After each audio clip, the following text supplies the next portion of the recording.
Hey guys, welcome back to Joe Koyo, and you know what this podcast is about. It's about Johnston County history, and there's a lot contained in this episode. So, gonna need you to put your listening hat on. And if you're driving, don't let it distract you too much. You come back and hear it again. I ain't gonna delete it. So let's just get into it.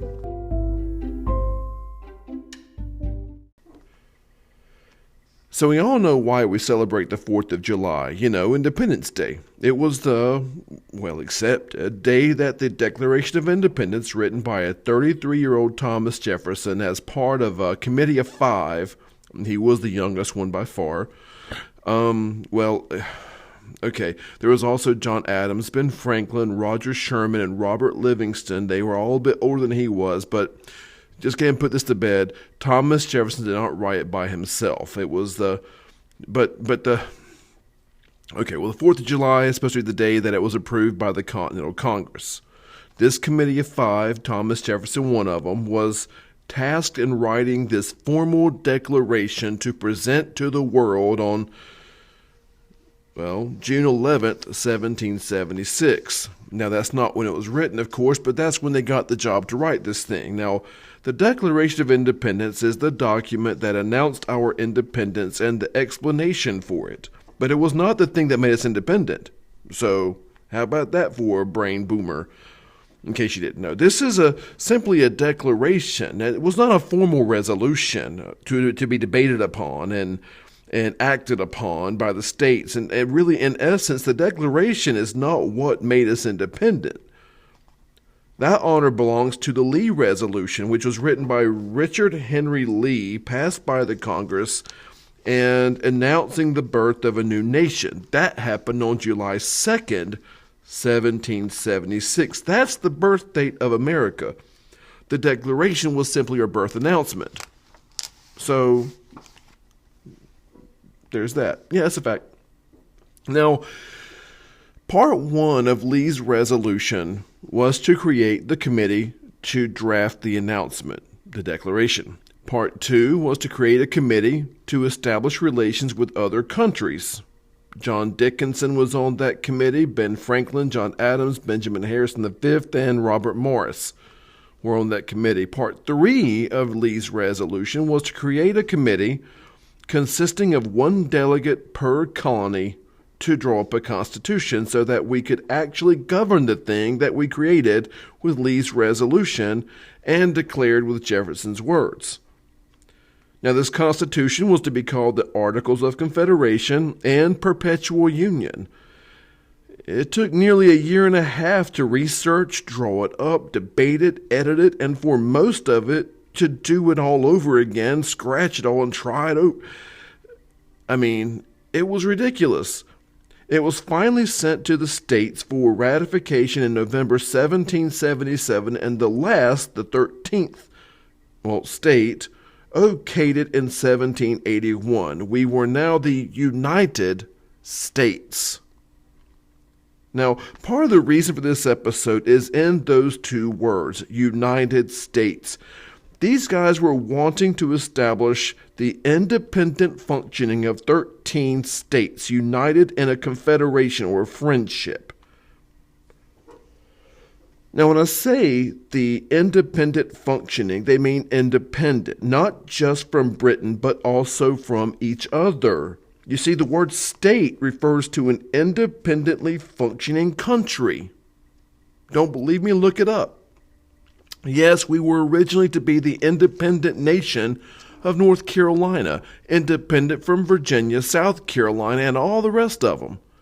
The United States was, the word united was not capitalized at first. It was lowercase. The United States were supposed to be united, like United Nations, and the first Constitution was designed to be reflective of that. North Carolina, like the other states, would have its own money, its own militia, engage in its own trade, perhaps even have war with other states over borders, which actually just happened to happen after the end of the first Constitution when we went to war with Georgia in December of 1804, called the Walton War. We won. So The first national constitution had no enforcement authority over its own laws, leaving it to the states to enforce if they wanted to. The first national constitution did not give the national government, as it was, the power to tax. It had no executive branch. Congress could not regulate trade. It had no judicial branch.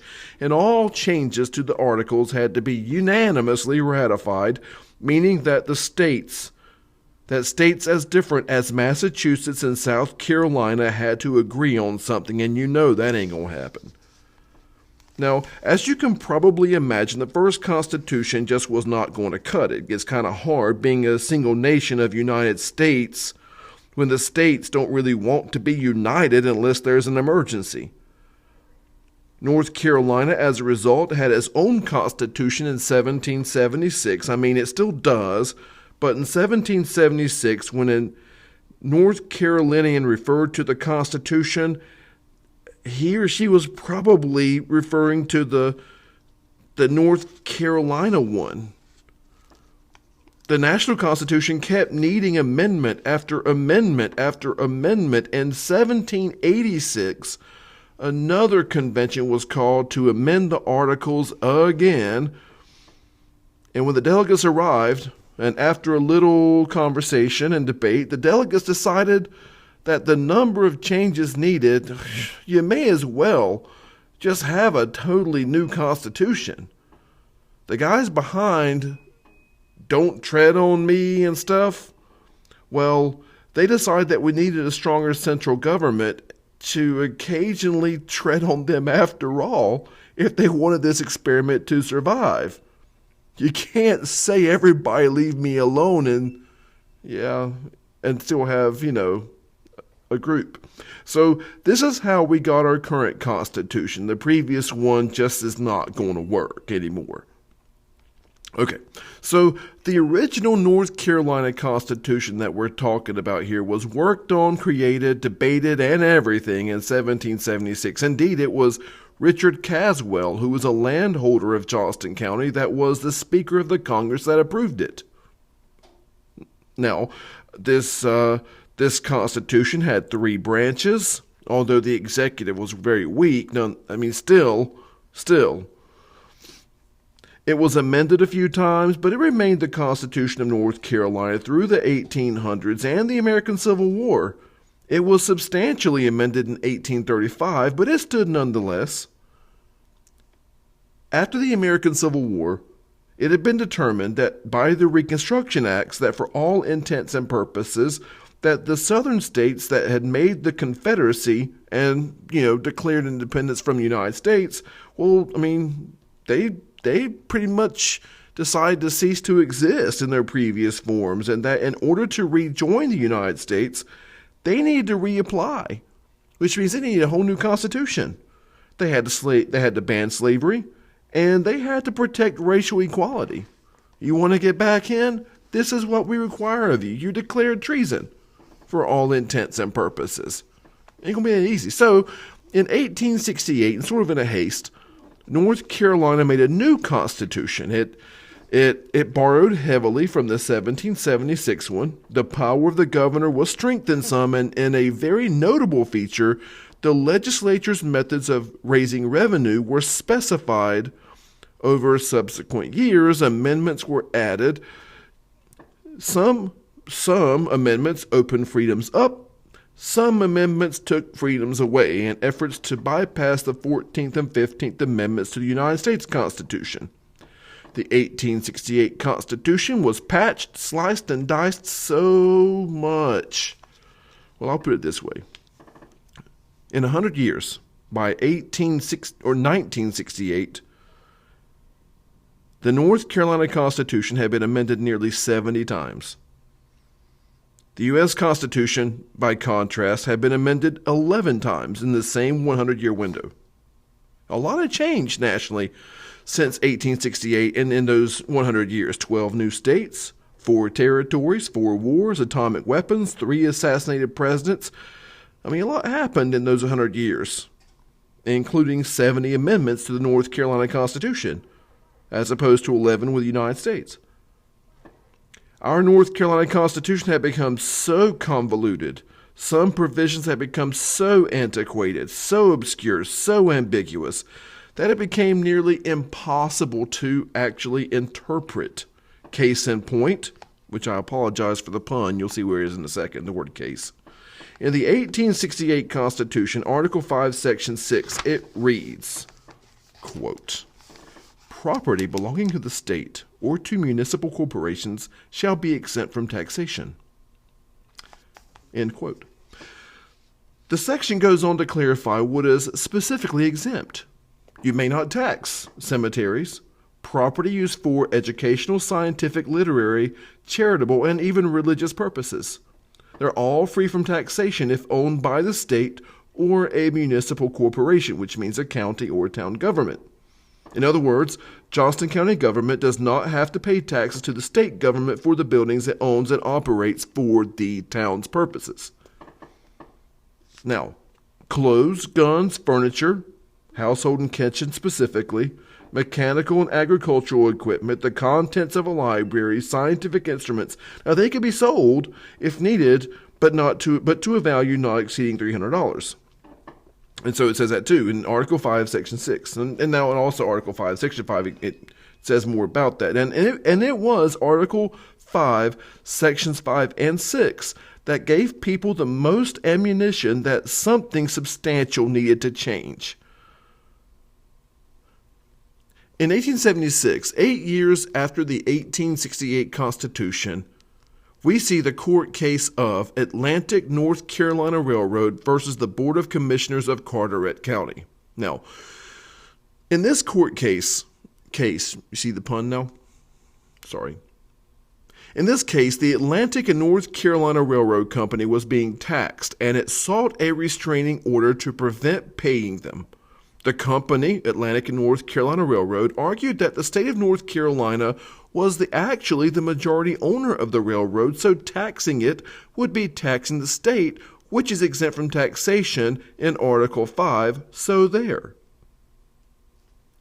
The Supreme Court of North Carolina said, yeah, no. In fact, quote, the Supreme Court, quote, "Where the state steps down from her sovereignty and embarks with individuals and business enterprises, the same consideration does not prevail." End quote. In other words, the article's exemption applies to the state for state purposes, not business. The railroad was being used for revenue, not government business, so therefore it is not exempt from taxation. In 1931, Clay County tried to collect taxes on property owned by the town of Andrews. Land was seized and turned into a municipal power plant which served the town's business. The Supreme Court of North Carolina in that case said, okay, see now that works. And the Andrews property was exempt from taxation. So, moving to 1934. In 1934, the town of Benson, see, Johnston County comes in here. The town of Benson foreclosed on a property that taxes had not been paid on to the town for a number of years, from 1929 to 1933. The Great Depression was actually happening. In the town of Benson versus J.C. Warren and wife, the Warren property was seized by the town. Where was it? Well, if you want to have specifics, on the 1914 map, it was Lot 1, Block 21. Have fun with that. But taxes had not been paid to Johnston County either. Benson had also seized another property, a creamery, and the town began to rent out some of this property and began to look for buyers for the property immediately. The rent money, the town put that aside into the general fund. The money was not earmarked for anything like a park or something, just into the general fund, and this was probably the biggest mistake. So, Johnston County, now hearing that the town of Benson has seized property, oh good, then came to the town of Benson and said, hey, so tax money is owed on this property, so my hand is out, put money in it. Benson told Johnston County that you can't touch this. MC Hammer. Sorry, that was stupid. But then you can't touch this under Article 5 of the NC Constitution of 1868. It's town property, said the town of Benson, and you can't tax it. So Johnston County sued Benson for those taxes. Now, Benson had potential buyers for that property.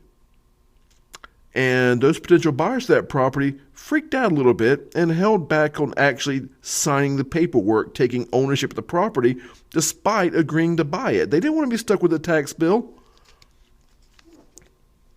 And so the town of Benson is going to sue Johnston County in the court case entitled The Town of Benson versus Johnston County, 1936.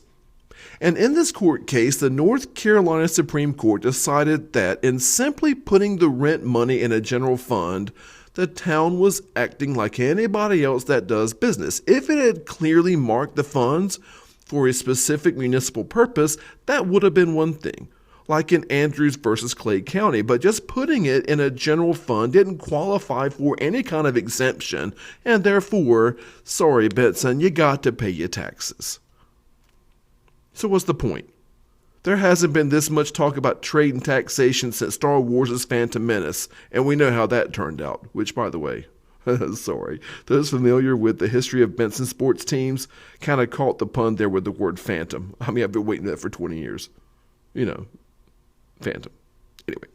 The Benson versus Johnston County case was used as precedence in our court system and was cited 12 times in later cases. There were 14 cases like it that came before, just like the Andrews case.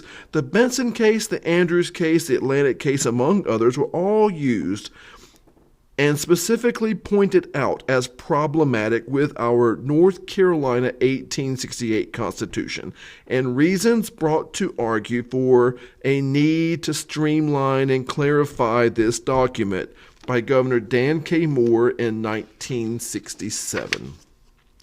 So Governor Moore is going to ask the North Carolina State Bar to begin a study on how to make the North Carolina Constitution a better document, a clearer document that eliminates all of this nonsense, especially Article 5, that caused these court cases and the nearly 70 amendments to the Constitution. So after the study, the bar said that so many changes need to be made that you may as well just rewrite the whole thing. So they did. It was written by lawyers and judges, all scientific-like, as opposed to being written by politicians, all, politician-like. It was ratified in 1971, and it's still the Constitution. It has had several amendments to it, but it's clearer and easier to do so. It's kind of cool. So the North Carolina Constitution, we've had 3. A Johnston County landholder was instrumental in giving us the first one, and in a way, Johnston County helped us get the last one.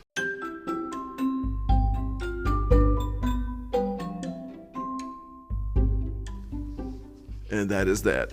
And y'all, as always, it's a blast. Got caught up on legalese, but had fun doing it. Until next time, y'all, be good.